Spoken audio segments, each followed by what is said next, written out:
Olá, meus irmãos, boa tarde, graça e paz seja com todos vocês. Hoje estamos aqui na lição número 10. Como vocês estão vendo, eu não estou em casa, eu estou em retiro com a igreja e, graças a Deus, estamos aqui usufruindo de alguns momentos agradáveis. Mas eu quero tratar com vocês o assunto na lição de sábado, com esse título aqui, Regras de Engajamento. O que seria engajamento? Quais são as regras de engajamento?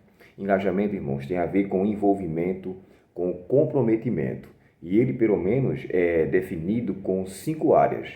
Esses comprometimentos ou engajamentos ou envolvimento pode ser na área social, pode ser na área emocional, pode ser na área cívica e também pode ser na área profissional, como também espiritual. Esses 4 anteriores ficam para trás.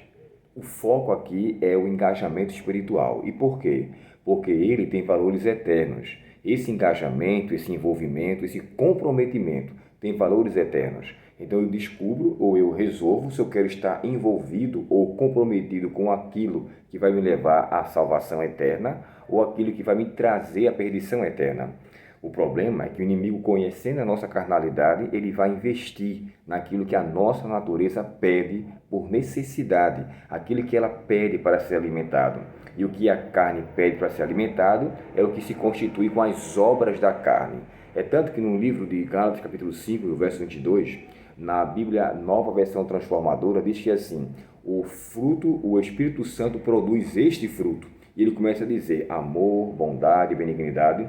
A gente nota que esse fruto, ele é gerado, ele é através do nascimento de uma pessoa que tem um envolvimento, um comprometimento com o Espírito Santo, porque é algo que é produzido por ele. Logo, esse envolvimento só pode ser realizado quando há uma relação íntima, de fato, com o Espírito Santo.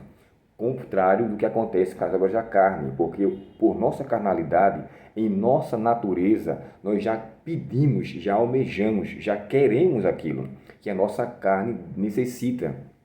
Então, existem regras para esse envolvimento. Ninguém pode ser envolvimento com essas regras simplesmente de qualquer forma. Eu posso querer estar envolvido ou comprometido com as minhas próprias regras. Existe uma regra para isso. E o verso para memorizar não deixa muito claro que tipo de regra é essa especificamente. Olha só, o verso aqui, o autor colocou 1 João capítulo 3, o verso 8, que nos diz: aquele que pratica o pecado procede do diabo, porque o diabo vive pecando desde o princípio.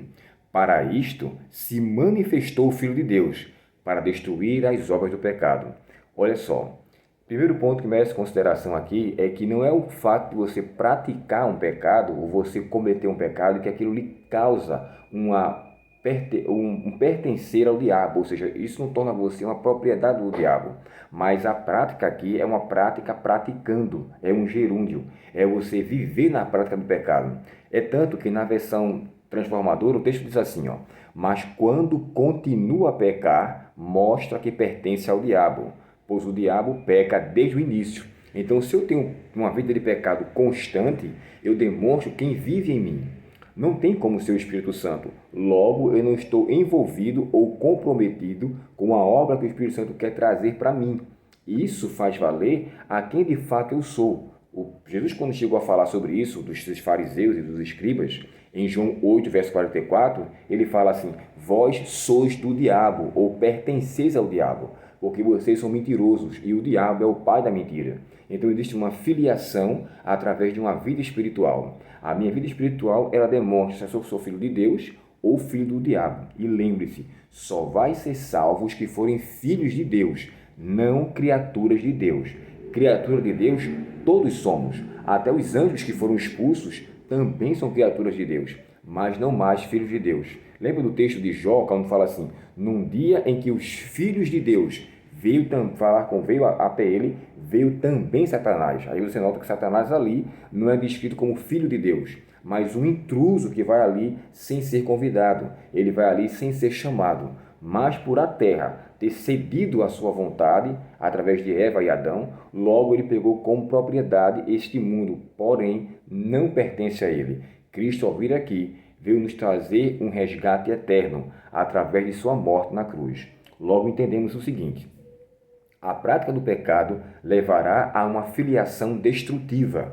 Cristo veio destruir as obras do diabo, é o que diz o restante do verso 8. E no verso 9, que me chama a atenção, que embora o autor não colocou, mas eu queria complementar que ele diz assim, ó: aquele que é nascido de Deus não vive no pecado, pois a vida de Deus está nele, logo não pode continuar a pecar, pois é nascido de Deus. Agora ficou mais claro a explicação em relação ao que eu falei para vocês anteriormente.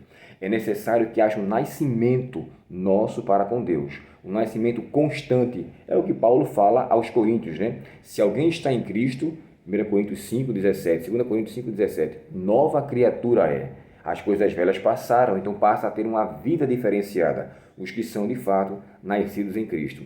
Que eu e você possamos apropriar-nos dessa regra de envolvimento, regra de comprometimento, deixar de cometer pecados, deixar de acariciar pecados. Uma coisa que eu tenho que ser claro com você: pecadores seremos até Cristo voltar, mas não praticantes de pecado. Somos pecadores, mas não pecadeiros, que vivem na prática do pecado, porque Cristo já fez em nós essa destruição. E que eu e você viva para essa destruição que leva à perdição e possamos viver uma vida nascidos por Ele, nascidos nele, vivendo tão somente por Ele. Deus abençoe você. Vamos orar ao Senhor nesse momento. Querido Pai Celestial, muito obrigado, Senhor, pela Tua palavra e obrigado por aprendermos essa regra para o engajamento. A princípio, esta é a primeira regra, que nós possamos, Senhor, permitir com que o Senhor nasça em nós todos os dias e assim sejamos no Senhor novas criaturas. Perdoa, Pai, nossos pecados, permanece conosco e nos dá um bom período de feriado, que o Senhor proteja todos os Teus filhos e conceda-nos a Tua bênção, Pai, suplicamos em nome de Jesus. Amém. Deus muito te abençoe, um bom final de semana, um bom feriado e que onde quer que você esteja, que o Espírito Santo do Senhor guie a sua vida desde agora e para sempre. Forte abraço, até o próximo estudo, se Deus quiser. Até logo.